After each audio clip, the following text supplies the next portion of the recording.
काय सांगू देवगड बद्दल, देवगडच्या माध्यमातून सांगताना काय सांगणार त्या देवगड बद्दल. खऱ्या अर्थाने देवांचा गड म्हणून जरी संबोधलं गेलं ना तरी हरकत नाही, कारण प्रत्येक गावामध्ये, या गावामध्ये जर बघितलं तर प्रत्येक गावामध्ये 4-4 देवस्थान आहेत. असा हा देवांचा हा देवगड.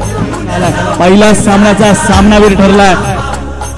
या सामनावीरचा पुरस्कार आदरणीय तुम्ही मगाशीच म्हणालात की रोहित आहे, परंतु एकटा काय करणार, कारण जीवनामध्ये सुद्धा बघायला गेले कधीच कोणी काही करू शकत नाही. म्हणजे केडी फेल मित्रांनो, आणि केडी फेल सोबत प्रचंड मोठ्या बक्षिसांची लैली पाहायला मिळते ना, ती स्पर्धा म्हणजे केडी फेल मित्रांनो. फायनल कार्य ठरणार भाई, आणि हा चेंडू थोडासा खराब डिस्ट्रॅक्शन मारला, रनआउट होतोय का अपील केला त्यांनी, पंचांनी बाद दिला गेलाय. आणि इथे मात्र सामना जरी टाय झाला असला तरी मात्र कंपल्सरी चेस असल्यामुळे दादा येडगे इथे मात्र विजय